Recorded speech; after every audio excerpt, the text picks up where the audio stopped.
Welcome back to another episode of the House of Hoosier podcast presented by the Field of 68 Podcast Network. I'm Ian Plaskoff, that's Noah Gerkey as always, and it's another episode, and I think it's only fitting after what happened against Penn State to go ahead and hit the Patrick Star dunking meme, another three for Lamar Wilkerson. That's what it was. Three after three after three. 10 threes for Lamar Wilkerson. It's a new program record for threes in a game for Indiana. 44 points is a building record for Simon Scott Assembly Hall, new career high for Lamar Wilkerson. And I mean, Noah, you said it last night.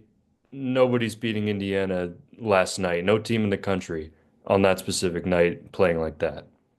Penn State ran into an absolute buzzsaw of an offense, and I feel bad for them. They hadn't really played anybody up to that point, but Indiana needed this. Coming off of two losses, in the way those losses happened, kind of in two different fashions, they needed a win like this at home to build some momentum going into a big game this weekend, despite Kentucky also struggling a little bit. And yeah, like I said last night, it didn't matter who you lined up against from Indiana last night. If they were going to shoot 17 to 31 from three and Lamar Wilkerson was going to hit 10 of them in 24 minutes, it didn't matter. You could have put the Golden State Warriors from 2016 out there and Indiana still would have beaten them. That might be a stretch. It's I don't know. 40 minute in a We'll take the 40-minute hyper. game, maybe. In a Okay. 40-minute game, maybe. Yeah, we'll break that down. 113 to 72 win over Penn State. We'll touch a little bit on the Louisville game as well. I know we're a little bit behind, but certainly there was no other game going on that day that occupied a certain amount of time. Nothing at all. Surely all of Indiana's focus is as a fan base was um on the basketball game at Cambridge Fieldhouse that night. Surely there wasn't anything. Your screen blurring is making that towel on. Oh, I'm gonna have to adjust it. Sorry for you all watching. There it is. This might have been occupying people's minds on Saturday, perhaps. I will say the crowd for the basketball game at Cambridge. I know we said we'll just dive into Penn State, but sure, we'll go to Louisville. That crowd. That crowd was rowdy. I mean, Gainbridge Fieldhouse was sold out. I think they said it was like 18 something. They had Yeah. standing room only, and I mean, it did not start out well. It was 16 nothing Louisville, and there were timeouts, a couple timeouts called by DeVries. 18-7-77 is the official number, by the way. Um, that crowd was the loudest I've heard any Indiana basketball crowd all year, maybe even in a couple years. And it was definitely because of the football game later that night. But it was fun. I mean, I know Indiana didn't play well, but like that atmosphere was fun. I enjoyed it. Well, they didn't play well outside of the first 6 minutes. You could argue the rest of the contest, they played pretty well, except they ran into the issue of trading baskets and trying to chase down a deficit against a team like Louisville, who both you and I believe are one of the final weekend teams potentially in the country. The atmosphere was awesome, and you could tell in the drive down to Indy, and you park in the parking garage and you walk, and there's red everywhere. Whether it be Ohio State Scarlet, Indiana Crimson, or Louisville Red, I think they're Cardinal Red maybe. It was everywhere, and the energy was there. And from the get-go, the energy in the stadium was awesome. A little bit more so on the Louisville side. When Indiana started to make those runs, that building was crazy loud. Indiana fans were looking for something to get them going, get them juiced up going into the day. They didn't pull out the result, but I mean, what an incredible atmosphere in Indianapolis. It was just fantastic. Yeah, it was great. The start to that game, it was kind of like, oh, it's gonna be one of these again. And if it was a Mike Woodson team, maybe they would have lost by like 40. Who knows? That's what happened against Louisville in the Bahamas last year. Indiana had more turnovers than made baskets against Louisville last year in the Bahamas. But no, Indiana fought back. They made a little run in the middle of that first half. Um, there were some promising signs in there. I mean, I said after the game, I think Louisville will be a Final Four team. I really do. Um, for Indiana, Tucker DeVries led the way, as per usual, 5 of 14 from the field, but 12 of 13 from the free throw line. Nick Dorn was really good in the second half. He hit five second half threes. And Lamar Wilkerson, 12 points. Not an efficient night, but as we all know, that was a fluke. 5 of 15 from the field, 2 of 9 from three. Other than that, really not much production up and down the lineup. As for Louisville, Ryan Conwell, he was good. 21 points, hit three threes, 10 of 11 from the free throw line. Him and Isaac McNeely, whenever Indiana was, it felt like, they were scratching and clawing for some momentum. It was just go away. I'm going to hit a three in your face, and we have all the momentum back. Coach DeVries mostly mentioned McNeely and how they lost him on a few switches a few times and ended up him being a three that kind of silenced the crowd. They've got so many ways to hurt you, and Louisville put up a pretty decent offensive performance even with Michael Brown Jr. having an off night, who he's been one of their prolific scorers this year, he was just 2 for 8. He turned it over. Connor Enright did a great job defensively on him. One of the issues with the slow start for Indiana, as we've mentioned all year, at least we have on the podcast, is foul trouble. Conway, I think, picked up 2 fouls in maybe the first minute and a half or so of the contest. Enright started to pick some up.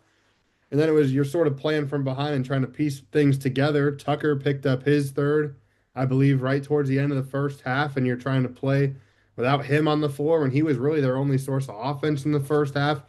There were just a lot of things not going their way in the first half. They picked it up a little bit towards the end of the first half and the beginning of the second half, and down the stretch, they made it look a lot closer than it probably should have. Helped out the computer numbers, which we'll get to in a little bit. But yeah, Louisville is most definitely a contender to make the Final Four, maybe even win the national championship. They're just so balanced and they can hurt you so many ways. They came out of the gate so aggressive. I mean, Indiana could not. Tatum Conaway didn't get the ball across the timeline on Indiana's first possession of the game. And from there, it was turnover, turnover, turnover. There were some missed shots deep in the shot clock. Louisville just played with more intensity. That decreased a little bit throughout the contest. Indiana found a little bit of a rhythm late, a little bit in this first half and the second half as well. But you can't trade baskets with Louisville after dropping down 16-0 to start the game.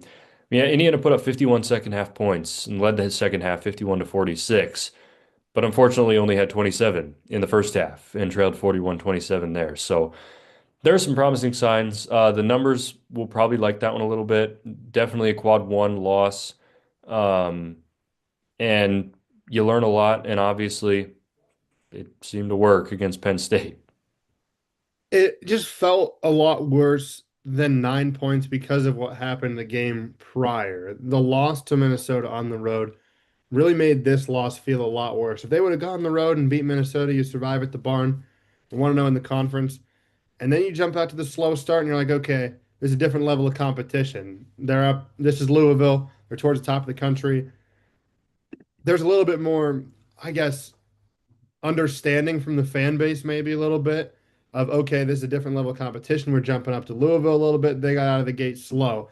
But the fact that they ended the way they did at Minnesota and then started the way they did against Louisville was kind of like a, oh my goodness, this team might be really bad. Or, oh my goodness, this team is not putting it all together. And in the second half and late towards the first half, they were bucket for bucket, neck and neck with a team that we both think is potentially going to the Final Four this year. There were a lot of good signs, and honestly, there were a lot of positive takeaways from the game despite the negative outcome, just because of what happened the game prior. It's funny, like I could see Louisville basketball play twice this year, and both times it could be in Indianapolis because I'll be covering the Final Four as part of one of my classes next semester. So if Louisville's there, I'll see them twice, both times in Indianapolis. I fully expect them to be there, and I think that loss is not going to hurt too much down the road. Now, you talk about that Minnesota game. A new team going on the road in the Big Ten for the first time. I know it's the barn. I know there weren't a lot of people there, but it was a what, Wednesday night, I think. Yeah, Wednesday at 7, I Wednesday think. night at 7, but the little time zone switch in Minnesota. And you also So, have the factor of Louisville's looming on Saturday, which right. you don't obviously don't want to think about that, but that's obviously a factor. You consider those things when you see a new team like Indiana going on the road for the first time.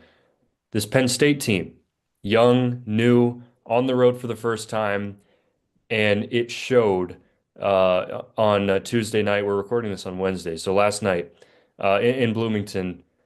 I mean, Indiana just, it was a complete boat race. I mean, the efficiency numbers are off the charts, in large part to Lamar Wilkerson. Let's just, I mean, I'm not a big numbers guy. I don't really like numbers too much, but these, like, I don't think numbers are entertaining, but these are entertaining.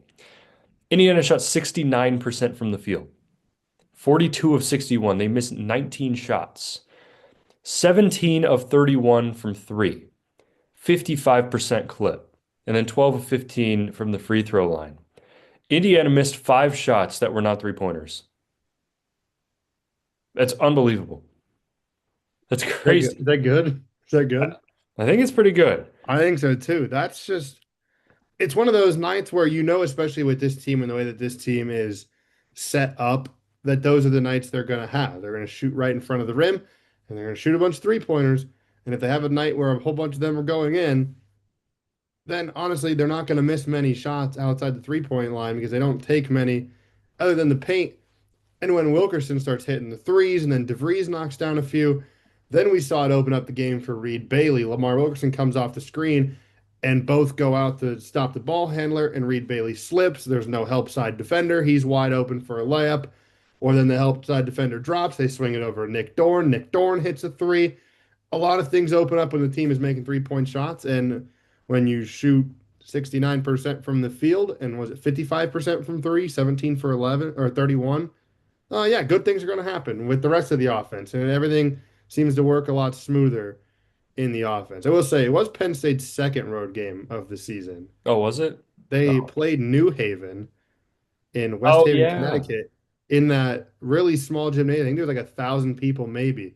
Honestly, cool for Penn State, by the way. That needs to be mentioned. Good for them for playing at a smaller gym and giving them a chance to pack it out and play it in front of a sold out crowd. But First year in it's a little D1 bit for different. New Haven. It's a little bit different than Assembly Hall. Yeah. I would say it should be the first Big Ten road game for a new team like this. That is Thank what you. yeah, that's what I was getting at. Shout out to the New Haven Chargers, though. Welcome to Division One. Super cool. Um, I think they have a blue football field too, so added to the Boise State party there. Really? I think so. Correct. It is Dang. blue. They are not terrible this year in their first year in Division One. They are 5-5. They have also had to play the likes of UConn and Seton Hall this year, and they only lost to Boston College by 4. Ah. So Boston formidable. College athletics are going through the ringer right now. Yeah. At least it's not as bad as Michigan. That's all unfolding as we record, so when you see this, it's probably going to be much more developed. At any rate, other significant Big Ten news: Indiana destroys Penn State. We don't need to focus on the Michigan thing. Lamar Wilkerson, as we discussed, 44 points, career high, building record, and a program record 10 threes on 15 attempts. He was 16 of 22 from the field, 2 of 2 from the free throw line, added 3 steals, 4 assists, 4 rebounds. It's one of the best performances you'll ever see inside Simon Scott Assembly Hall, especially from an Indiana player. We've seen a lot of very good performances from non-Indiana players in that building, but this is an all-timer for someone wearing green and crimson. Yeah, it was the most since Trace in 23, 22 against 22. Marshall, 22, Mhm. where he capped it off with that tomahawk dunk driving from the left wing. It was awesome. You always remember those performances and they last with you forever. And so those who showed up, it was a pretty good crowd too. The students packed it up. It was great atmosphere. They weren't necessarily there towards the end with Indiana building almost a 40-point lead. The atmosphere was there, the energy was there, and it kind of felt like this was a game that Indiana needed to have to get the fans back going, to get them believing a little bit. They're coming off a high of winning a Big Ten championship in football. Now's your chance to build some momentum for basketball too. And it started with the throttling of Penn State, and now you continued on to Kentucky. If you potentially win that one Saturday, the vibes on campus are going to be at an all-time high, headed into the break even. Yeah, this was one of the more fun basketball games I've ever been to at Simon Scott Assembly Hall. We were having a blast up in Section K with the rest of the media folks. I'll remember that one for a while. Um, yeah, Lamar Wilkerson played a big part in that. He got the offense going. He went to the bench with like 8:34 left, I think it was, in the first half, and the score was Lamar Wilkerson 20, Penn State 14. Um, It was just ridiculous. Yeah, Every time he put the ball up, you just felt like it was going in. it's crazy. He had 44 points, and it's not necessarily shown a whole bunch of plays. He only played 24 minutes. Yeah. Like he missed 16 minutes of the game.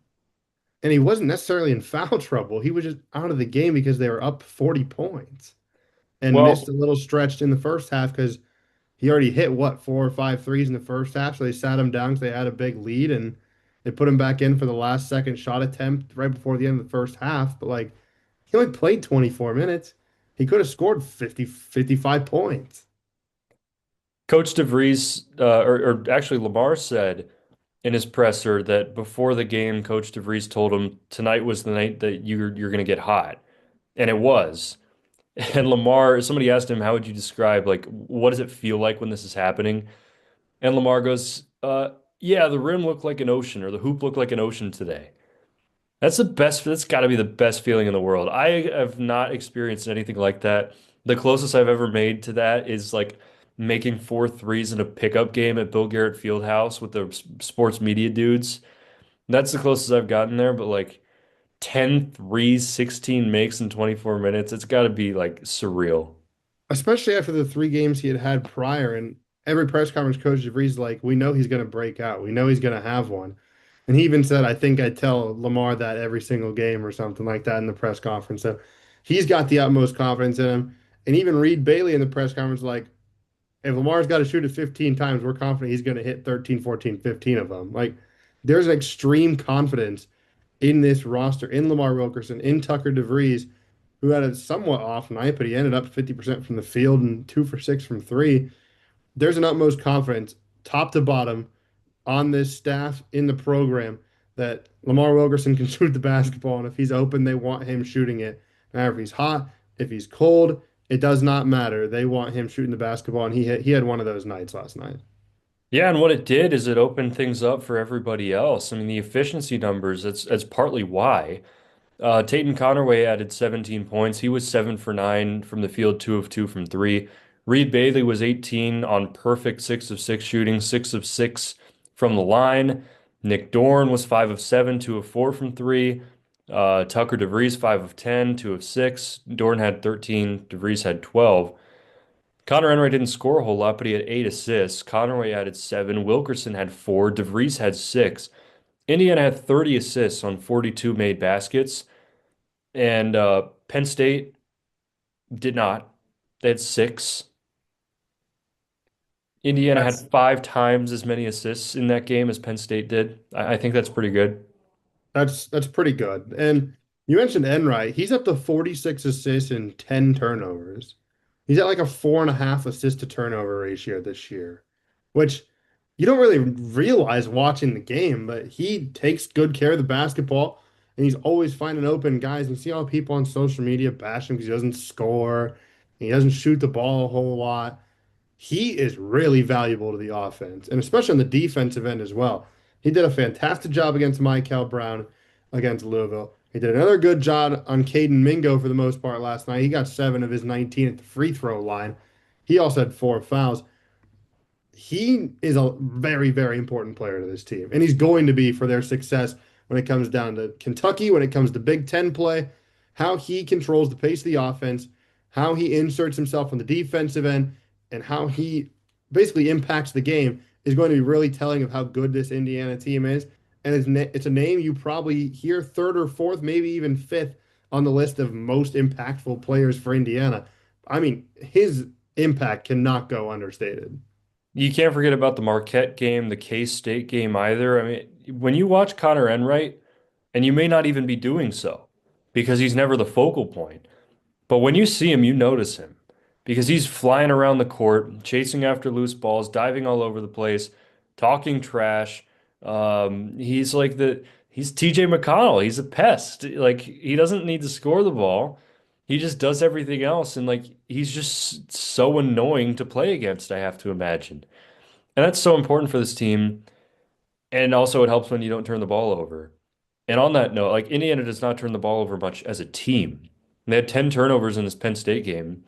They average about 10. And on the other hand, like Penn State had 12 points off of Indiana's 10 turnovers. Penn State had 14 turnovers in this game. Indiana scored 26 points off of those 14 turnovers. That's like what you could say, well, that's like 14 baskets or 13 baskets on 14 turnovers. That's crazy. That's, that's insane. They also were about 1.5 points per possession in the contest. That helps with the incredible shooting numbers, but they were making 3 point passes, 2 point passes. They were getting buckets every time down the floor. And the thing about the way Indiana forces turnovers, they force a lot of live ball turnovers, whether those are steals, whether those are deflections. They get out and run. They're not forcing teams to throw it out of bounds. They're not forcing travel. Sometimes they are, but a lot of theirs are get out and running. And if they get out and run, they're going to be a dangerous team to mess with. And they led for 38 minutes and 34 seconds in this game and trailed for 15 seconds. It took them, what was it, almost 8 minutes to score in the Louisville game, and they led for 38 minutes in this contest. It was almost from the jump. It was funny. It took 8 minutes to score against Louisville, and that was a 2 point basket. And it took Indiana 8 minutes to get a 2 point basket in this game, too. However, they had hit five threes prior. And that's the difference. So when this team can shoot the three ball well, it's a whole different story. Indiana outscored Penn State 51 to 15 from 3 point range in this game. 17 makes to five.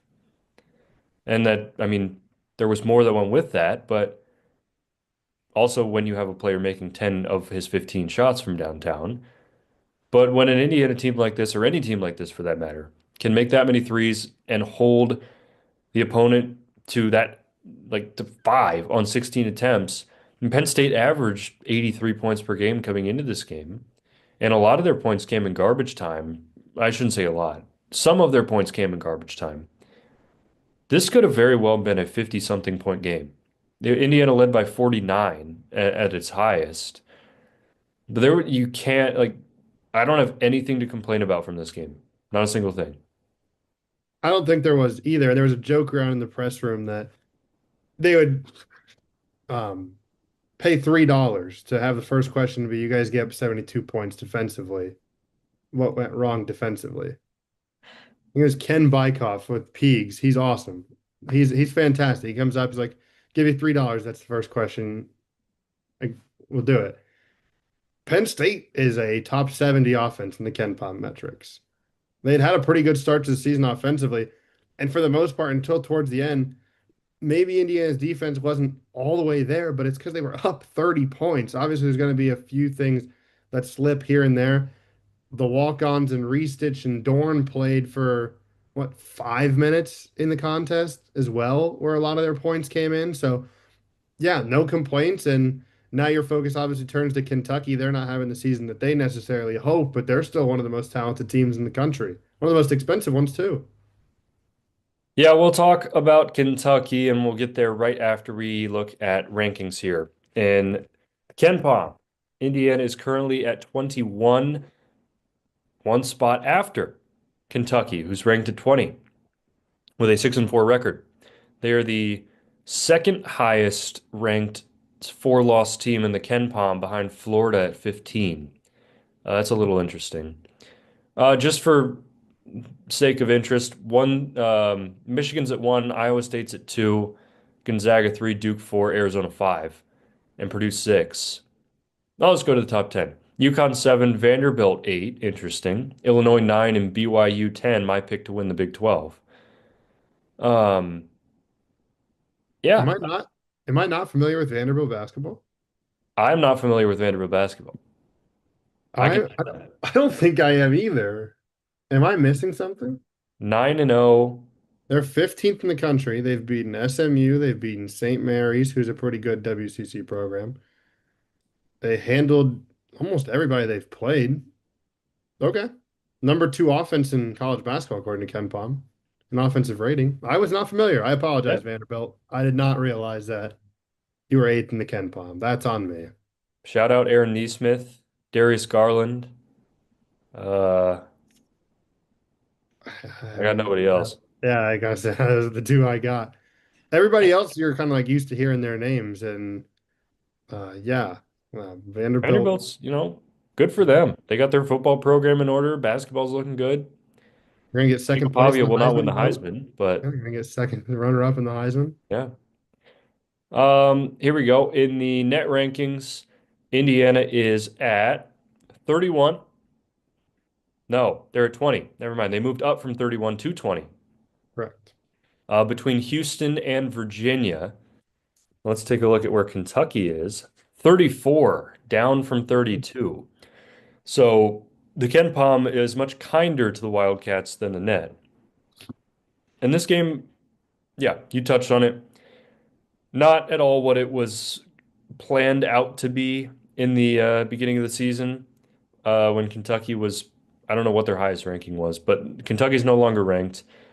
The fun wrinkle in this is Lamar Wilkerson's commitment to Indiana because it was between Indiana and Kentucky, and he just dropped 44 points, 10 threes. So Lamar And Wilkerson going into Rupp Arena, I'm sure he's going to get a lovely applause from the Rupp faithful. I'm being Kentucky Twitter sarcastic. was I hope you are able to pick up on that. Kentucky Twitter was having a night last night. Yeah, Hey, Mark Pope, maybe we should have had this guy. I mean, hindsight's 2020. They did all they could. They took him to a horse race. Maybe the guy didn't like horses too much. maybe they didn't have breakfast burritos for him to eat pregame. Yeah, did you see that Big Ten Yeah. interview?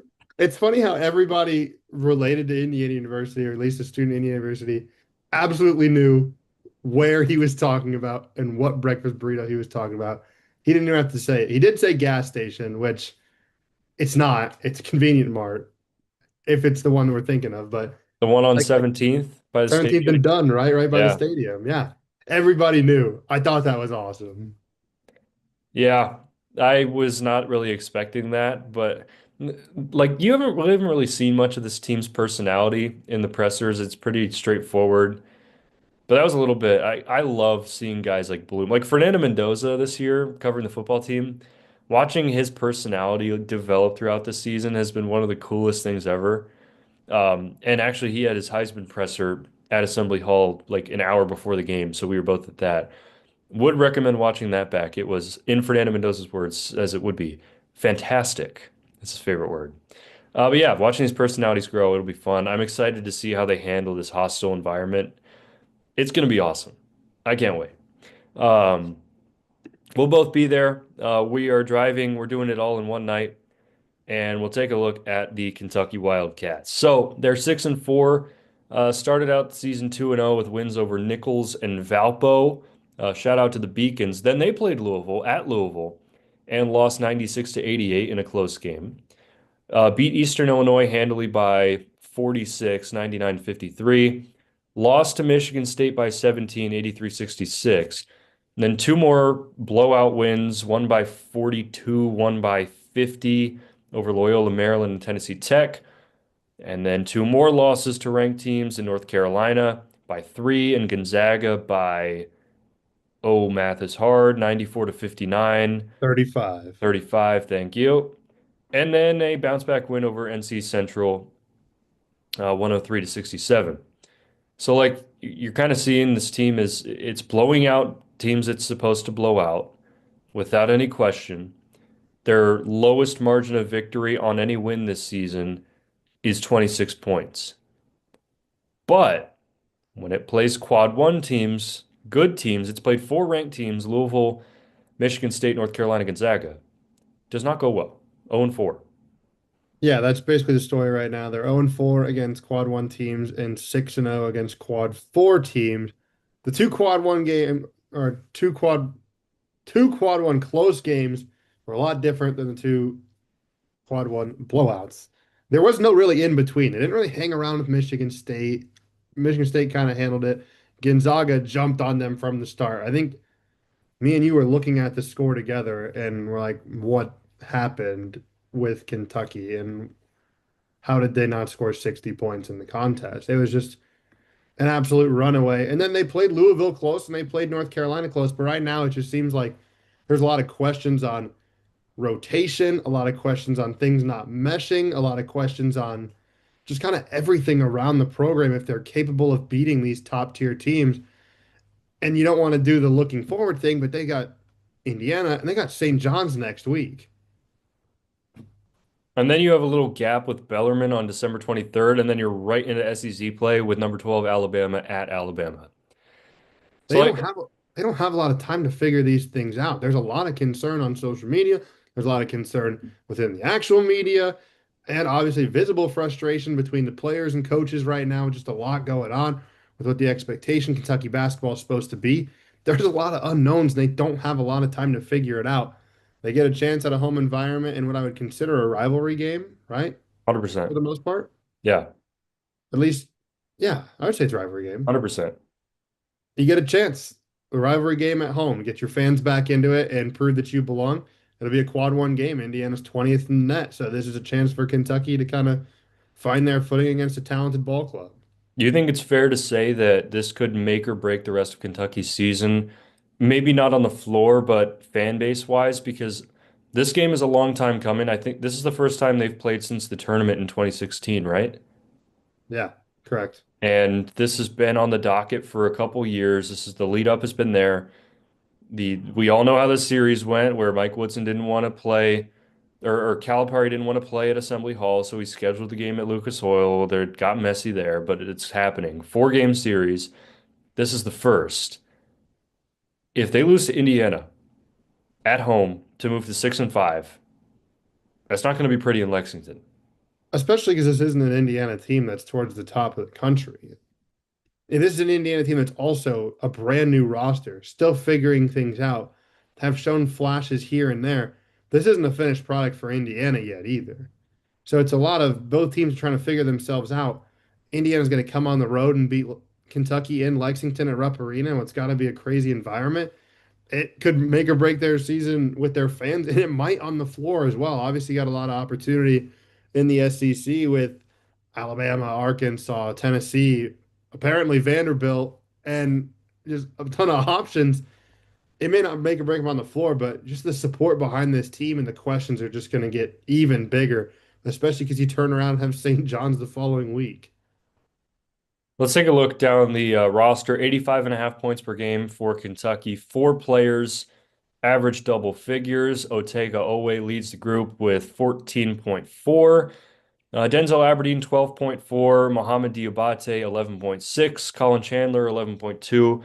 And Malachi Moreno, 10.1, also leads the team in rebounds at 7.1 per game. This team shoots under 33% from three.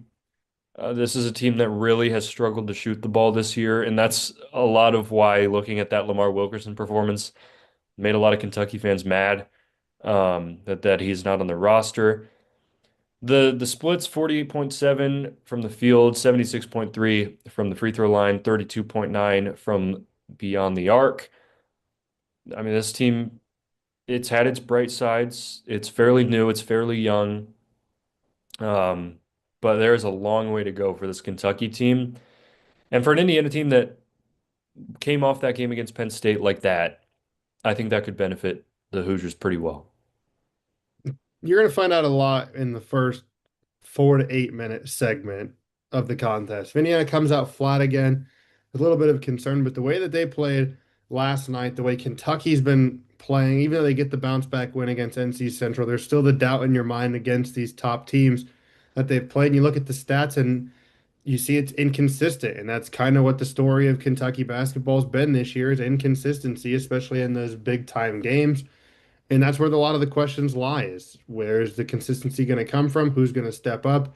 Are they going to put some pieces together to try to make a run at some things? Because right now, this is not the Kentucky basketball that Kentucky fans are used to, national basketball fans are used to, or anybody is used to. It's a different look for a national brand that you're used to seeing in the top 15 of the rankings every year that's trying to find their footing. I'm looking at the resale market right now on TickPick. That's my go-to. Get in price $73 for this game. And it looks like there are a fair amount of seats available. I do expect this to be as close to sold out as possible, if not sold out. Whether that be fans in blue or fans in crimson, I don't know. I think that it'll Indiana fans could travel pretty well for this. 3 hour drive. I can't. The atmosphere, like Rupp Arena, is a place that you put on your your list of like, I want to go there at some point. And for us to be able to do that, I think that's really cool. Yeah, there are about five or six basketball arenas you think of as like bucket list arenas. Fog Allen Fieldhouse, Cameron Indoor Stadium, the Breslin Center, Rupp Arena, in either Mackey Arena, Simon Scott Assembly Hall, and the Carrier Dome are probably like the big ones. I think the Carrier Dome's awesome, The having the JMA basketball court. Wireless Dome. Oh yeah, they changed it, did they not? Yeah. I don't like it. Bring it back. Bring back the Yeah. Carrier Dome.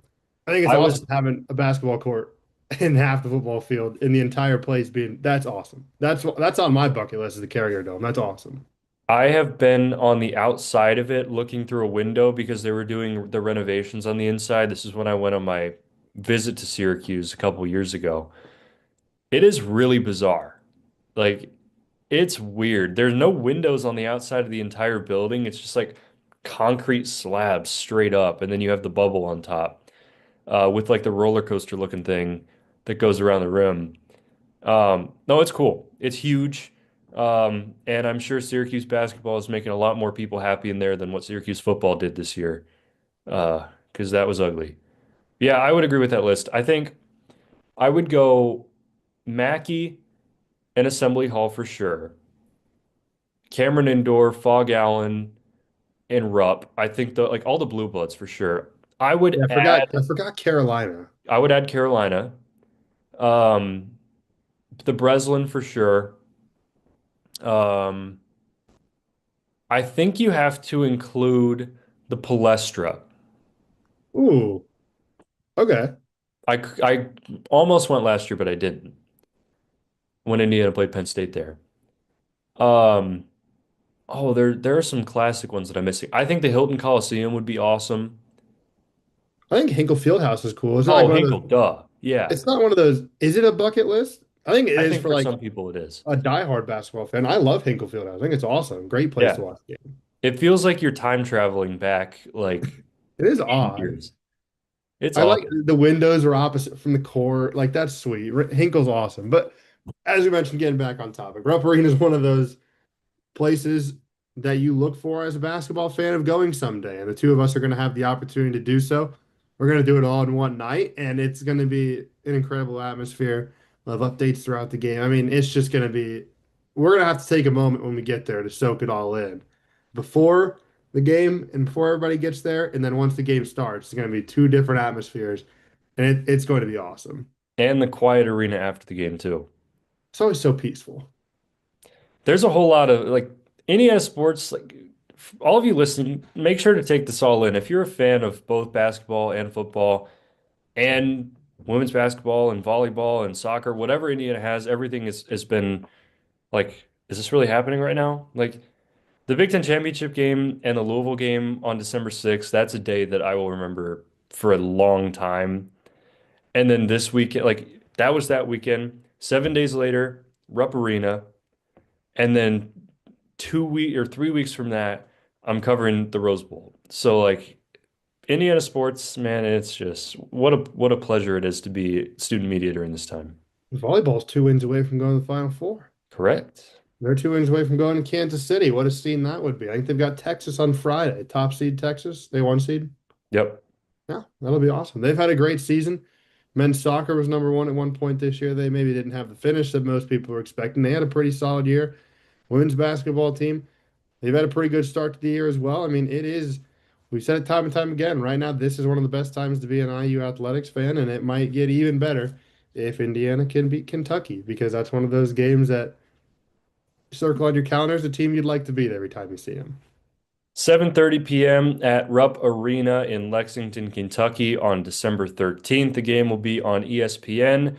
I know Indiana on ESPN, it's weird, but it's happening. And it's Charles Barkley and Dick Vitale along with Dave O'Brien on that call. So we're going to be in the same building as Charles Barkley and Dick Vitale.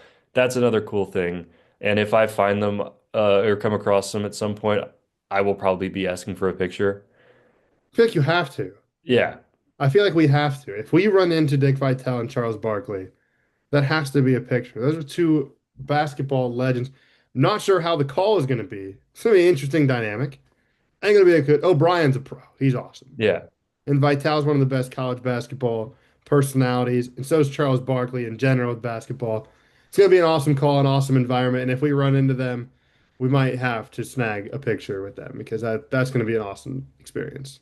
For those of you Indiana basketball fans that are like, please retire the watch shot and stop talking about it, that will not be happening on Saturday. That is going to get pushed heavy, especially with Dick Vitale on the call. You'll see that a lot. So I think Nick Rotacap of Inside the Hall, I think he's a big proponent of please stop talking about the watch shot, or maybe it's Colin McMahon of On Three. It's one of them. Um, Yeah, one that's of not them gonna does happen. not like the watch shot. Yeah. So if you're in that boat, be prepared. You'll see a lot of the watch shot. Dickie V will talk about it probably a good deal. But Hoosier it's Indiana, Kentucky. hysteria. We've been waiting for this for years, and we're super excited, especially with Indiana coming off a win like this against Penn State, 113 to 72. The momentum is trending in the right direction, and yeah, we're excited. So for all your thoughts, leave them in the comment section. Leave them on our Instagram, our Twitter. Twitter at House_Hoosier, Instagram at House of Hoosier, phone line available as well. You can DM us anywhere or reply to the stickers that we post on our Instagram story. Um, yeah, lots to talk about. We love your engagement, and we can't wait to be at Rupp Arena to see Indiana and Kentucky. So for Noah, I'm Ian. That's another episode of House of Hoosier, and we'll catch you after Indiana plays and hopefully